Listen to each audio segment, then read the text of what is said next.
बहाली के लिए 30 साल जदोजहद की, वो इसलिए कि वो जानती थी कि इस आईन में मेरे अवाम का हक है, इसलिए कि वो जानती थी कि इस आईन में मेरे अवाम का आजादी है, वो इसलिए कि वो जानती थी कि इस आईन के मुताबिक आम आदमी को हक दिया जाएगा, किसान को भी हक दिया जाएगा, मजदूर को भी हक दिया जाएगा, हर पाकिस्तानी को बराबरी के सलूक के साथ हक दिया जाएगा।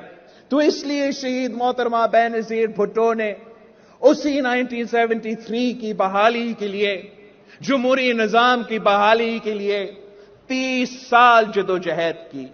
और अगर वो आईन बहाल हुआ, अगर भुट्टो शहीद की अमानत 1973 के आईन बहाल हुआ, तो वो सदर जरदारी की वजह से, वो पाकिस्तान पीपल्स पार्टी के कारकुन के, पाकिस्तान पीपल्स पार्टी के साथियों के खून पसीने के मेहनत की वजह से हमने शहीद मोहतरमा बेनजीर भुट्टो का 30 साला जदोजहद मुकम्मल किया। आपको 18वीं तरमीम की सूरत में 1973 का आईन बहाल किया, सुबोकों का हक दिलवाया, जमहूरियत को बहाल किया, मुआशी वसाइल भी सूबों को दिलवाए गए। और हमने हमेशा जमहूरी तरीका अपनाया। जब हम मुशर्रफ का मुकाबला कर रहे थे या मुशर्रफ का बाकियात का मुकाबला कर रहे थे, हर बार हमने जमहूरी तरीका, जमहूरी हथियार अपना के गैर जमहूरी लोगों को खुदा हाफिज कह दिया। जैसे सदर जरदारी ने उस साबिक आमिर को, उस आदमी को,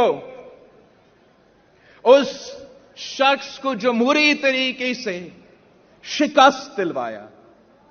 आज हम फख्र से कह सकते हैं कि शहीद मोहतरमा बेनजीर भुट्टो तो है, मुशर्रफ था।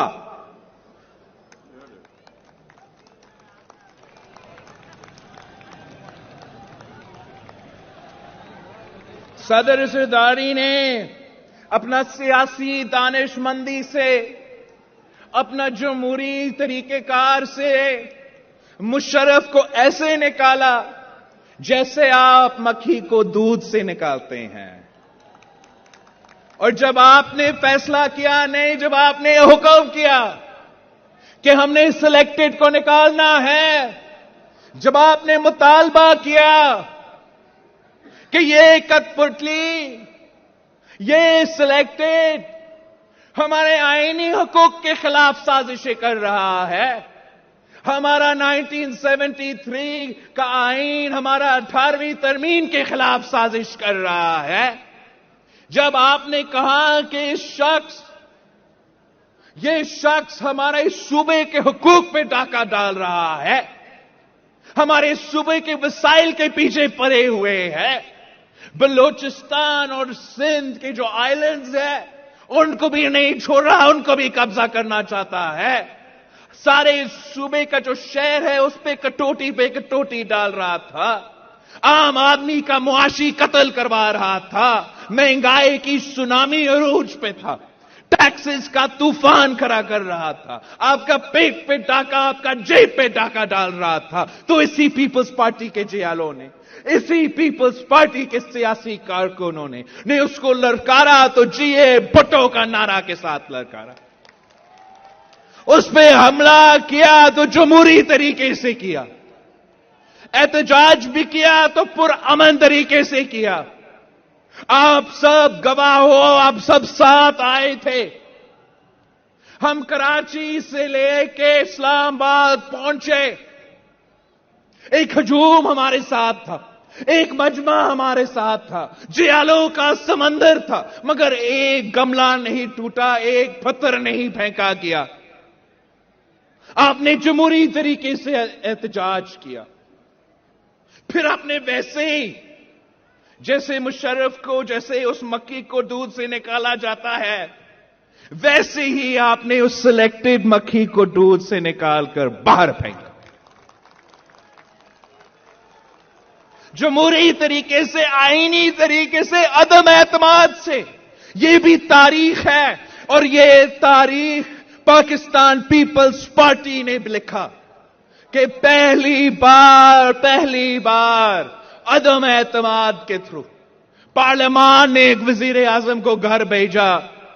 فوج نے نہیں، عدالت نے نہیں، پارلیمان نے بھیجا. یہ آپ کی جیت ہے، یہ جمہوریت کی جیت ہے.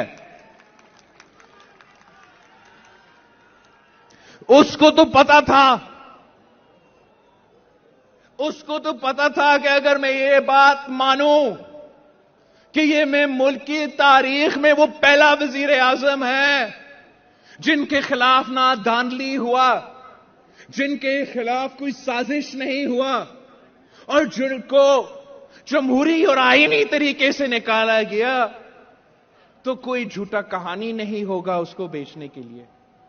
یہی تو وجہ ہے کہ وہ سلیکٹڈ. آپ کا کریڈٹ، آپ کا محنت، آپ کا جدوجہد، آپ کا لانگ مارچ کا کریڈٹ، آپ کا عدم اعتماد کا کریڈٹ، صدر زرداری کا مختلف سیاسی جماعتوں کے ساتھ دوستی کا کریڈٹ وہ وائٹ ہاؤس کو دینا چاہ رہے ہیں، بائیڈن کو دینا چاہ رہے ہیں، اور کہتے ہیں کہ امریکہ کا صدر نے مجھے نکالا.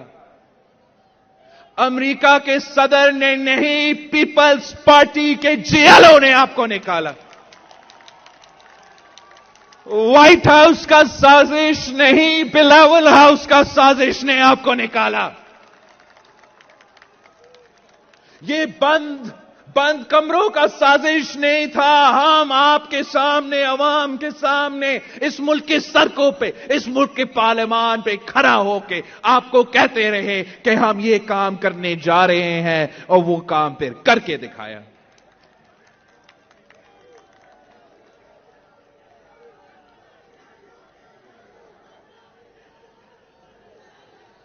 اور اس سے بھر کر آپ نے سلیکٹڈ کو تو خدا حافظ کہہ دیا، مگر جو ان کے سہولت کار تھے ان کو بھی برعزت کے ساتھ خدا حافظ کہہ دیا.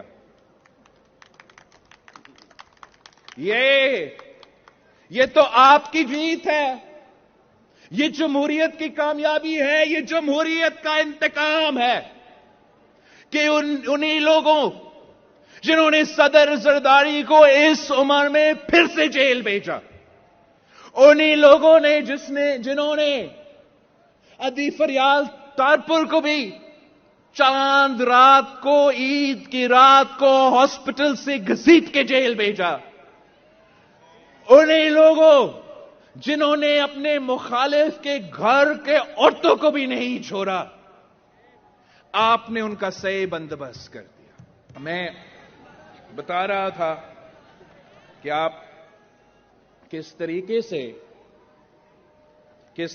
سے ان غیر جمہوری لوگوں کا بندوبست بھی کیا، ان کو خدا حافظ بھی کہہ دیا. اب یہ جان لیں، جیسے مشرف ماضی کا حصہ بن چکا ہے، ویسے یہ سلیکٹڈ، یہ مشرف کے باقیات، یہ بھی ماضی کا حصہ بن چکے ہیں. ان کا کوئی مستقبل نہیں، مستقبل آپ کا ہے. ہم نے ان کا نہیں سوچنا. جتنا بھی وہ سازش کرے، چیخے نکالے، ہم نے عوام پہ توجہ، عوام کے مسائل پہ توجہ، اور ہم نے مستقبل کا سوچنا ہے. اس لیے ہم یہاں ہوں گے، وہ تو یہاں نہیں ہوگا. آپ نے مستقبل میں اس ملک کو سنبھالنا ہے، اس ملک کے مسائل کو سنبھالنا ہے، اس ملک کے مسائل کا حل بھی نکالنا ہے.